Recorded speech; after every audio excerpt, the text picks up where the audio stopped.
Assalamualaikum warahmatullahi wabarakatuh. Selamat siang dan salam sejahtera bagi kita semua. Yang saya hormati rekan-rekan media, yang saya cintai dan saya banggakan seluruh masyarakat Kota Pontianak. Jadi terkait kasus ini, kita sudah berlanjut ke tahap berikutnya. Kemarin kita sudah melakukan penetapan tersangka, sekarang kita sudah melakukan pemberkasan dan hari ini telah kita lakukan tahap 1. Yang mana artinya berkas perkara daripada tersangka HS ini kita kirim kepada kejaksaan. Tadi kami sudah koordinasi sama pihak kejaksaan, sudah ada beberapa diskusi dan memenuhi berkas perkara. Dan sambil menunggu adanya petunjuk lebih lanjut daripada rekan-rekan. Jadi perlu diketahui si tersangka sampai dengan terakhir dia tidak ada mengakui perbuatannya. Namun memang ada beberapa keterangan dia yang menjadi simpul-simpul atau petunjuk-petunjuk bagi kami selaku penyidik. Jadi memang tersangka tidak mengakui, dia tidak mengakui pernah menyetubuhi korban.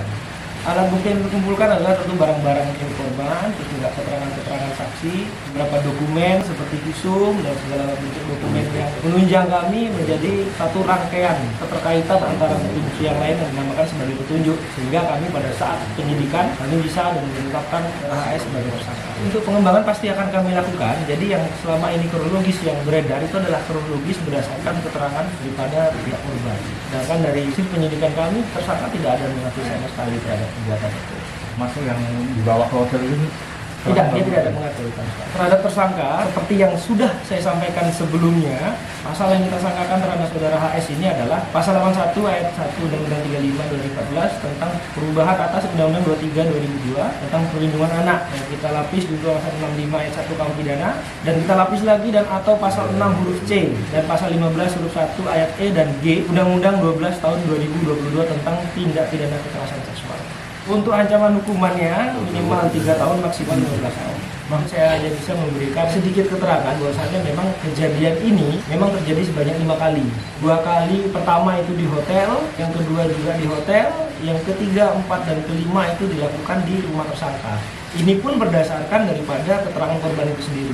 Untuk perbuatan yang disangkakan, tersangka sama sekali tidak ada mengakuinya. Untuk terkait aborsi dan sodomi disampaikan oleh pihak korban, ya nanti tetap kita akan dalami itu. Dan berkaitan juga TKP-nya juga di Jakarta, jadi membutuhkan waktu dan tenaga yang ekstra untuk melakukan pendalaman. Kalau memang terbukti, nanti ya akan ada perkembangan. Yang jelas ada perkembangan. Saat ini berkas perkara sudah kita kirim ke Kejaksaan Negeri Pontianak. Tadi kami juga langsung kirim ke sana, kami diskusi dan saat ini kami sambil menunggu petunjuk daripada pihak kejaksaan. Terkait penangguhan, memang kemarin kita berikan dia penangguhan, lihat dia ini tinggal dengan keluarga, juga melihat saat itu tersangka ketika dipanggil, ketika diundang dia hadir, pada saat kita ke TKP juga dia mempersilahkan untuk kita memeriksa TKP, sehingga kita tidak ada kekhawatiran terhadap tersangka akan melarikan diri, tersangka itu akan mengulangi atau melakukan tindak pidana lainnya. Dan penangguhan ini sudah diatur dalam KUHP, bahwasanya ada penjamin dari istrinya terkait dengan apa-apa yang menjadi persyaratan tadi. Sampai saat ini tersangka masih melaksanakan wajib lapor. Jadi saya ulangi kembali yang sebelumnya sudah pernah saya rilis. Jadi kejadian ini terjadi sebanyak 5 kali menurut keterangan korban. Yang pertama itu terjadi di bulan Juli tahun 2022.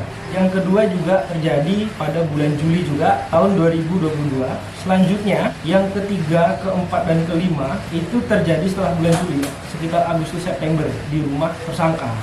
Dan laporan masuk ke Polresta Pontianak itu di bulan Januari 2023. Terkait itu, ini kan melakukan penyelidikan sesuai dengan apa yang telah dilaporkan di awal, yaitu adanya persetubuhan terhadap anak di bawah umur. Dan memang pada saat kejadian itu, anak ini masih umur 17 tahun. Namun pada saat ini, anak ini sudah berumur 18 tahun.